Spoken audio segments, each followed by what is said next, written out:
नमस्कार। मैं नरेंद्र पांडे। बिहार विधानसभा चुनाव के नतीजे के बाद से पूरा राजनीतिक माहौल गरमाया हुआ है। एक तरफ एनडीए की बढ़त को जनादेश और विकास पर भरोसा बतलाया जा रहा है, तो दूसरी तरफ विपक्ष ने चुनाव प्रक्रिया की निष्पक्षता पर सवाल खड़ा करना शुरू कर दिया है। आज के इस मुख्य एपिसोड पर हम समझेंगे कौन क्या कह रहा है, क्यों कह रहा है और इस राजनीतिक टकराव का बिहार और देश की लोकतांत्रिक प्रक्रिया पर क्या प्रभाव पड़ सकता है। सबसे पहले बात करेंगे भाजपा और एनडीए की।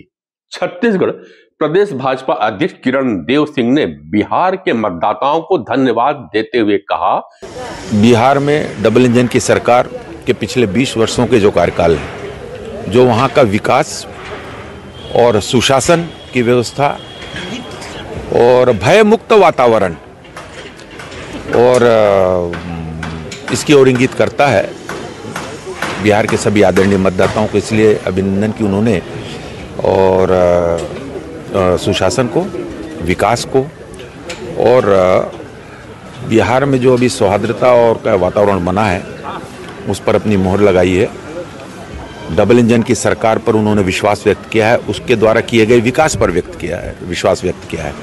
उन्होंने भाजपा की इस मिली बढ़त को भारी जनादेश बतलाया और कहा कि 200 से ऊपर सीट पाना यानी 190-191 के ऊपर का मार्जिन प्राप्त करना एक मजबूत समर्थन का संकेत है।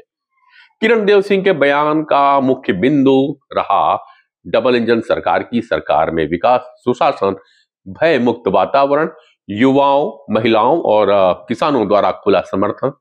उन्होंने यह भी कहा कि प्रधानमंत्री की रैलियों, नीतियों और कल्याणकारी योजनाओं ने जनता के विश्वास को मजबूत किया है।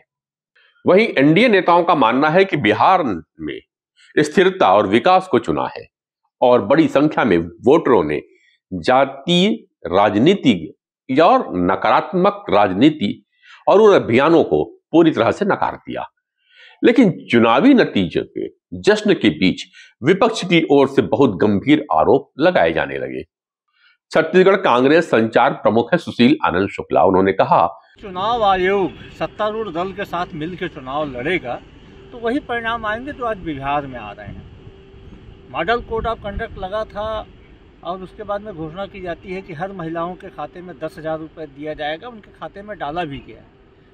जिस दिन ऐसा हुआ उसी दिन इस चुनाव पर रोक लग जानी चाहिए थी, लेकिन नहीं हुआ। SIR के माध्यम से लाखों लोगों के वोट काटे गए और उसका दुष्परिणाम सामने दिख रहा है। यह तो लोकतंत्र की हत्या है। सुशील आनंद शुक्ला का आरोप है कि मॉडल कोड ऑफ कंडक्ट लागू रहते हुए भी महिलाओं के खातों में 10,000 रुपए डालना चुनावी वातावरण को प्रभावित करता है। जिस दिन राशि डाली गई, चुनाव रोक देना चाहिए था, लेकिन ऐसा हुआ नहीं। लाखों मतदाताओं के मत काटे गए, जो लोकतंत्र के लिए खतरनाक है। शुक्ला ने इस पूरी स्थिति को लोकतंत्र की हत्या तक बतला दिया और कहा कि बिहार ही नहीं बल्कि पूरे लोकतांत्रिक सिस्टम के लिए यह एक चेतावनी है। तो वहीं पूर्व मुख्यमंत्री भूपेश बघेल ने भी सीधे चुनाव आयोग पर निशाना साध दिया। इसके लिए एक व्यक्ति जिम्मेदार है, वो ज्ञानेश कुमार जी। उसको बहुत बहुत बधाई, शुभकामना। 65 लाख वोट काटे, 16 लाख आवेदन आया और 21 लाख नाम जोड़ दिए। तो ये करिश्मा ज्ञानेश कुमार जी किए हैं, तो इसलिए पूरा श्रेय ज्ञानेश कुमार जी को जाता है। उनको बधाई और शुभकामनाएं। बघेल की यह आरोप राजनीतिक हलकों में नई हलचल पैदा कर चुकी है। विपक्ष का यह कहना कि इतनी बड़ा फेरबदल निर्वाचन प्रक्रिया की विश्वसनीयता को प्रभावित कर सकता है। चुनाव आयोग ने इन आरोपों पर कोई आधिकारिक प्रतिक्रिया अभी तक नहीं दी, लेकिन राजनीतिक बहस तेज हो चुकी है। अब सवाल यह है कि बिहार के जनादेश का अर्थ क्या है।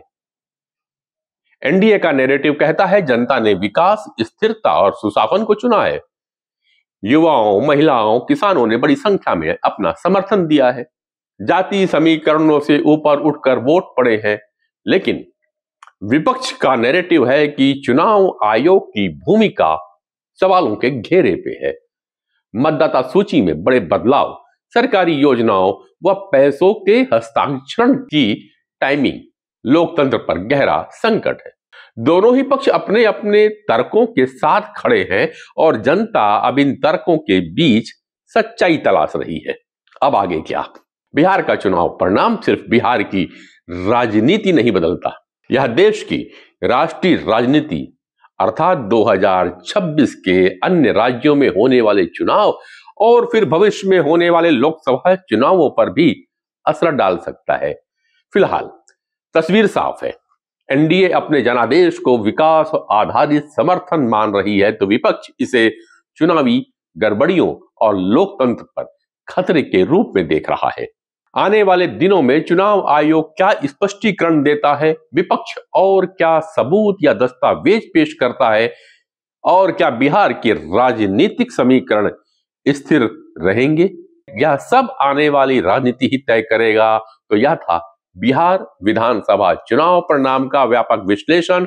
राजनीति में सवाल जरूरी है और जवाब भी, जनादेश भी अहम है और लोकतांत्रिक प्रक्रियाओं की पारदर्शिता भी उतनी ही आवश्यक है।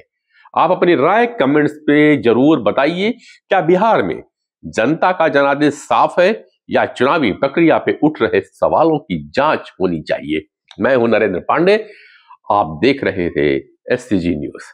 नमस्कार।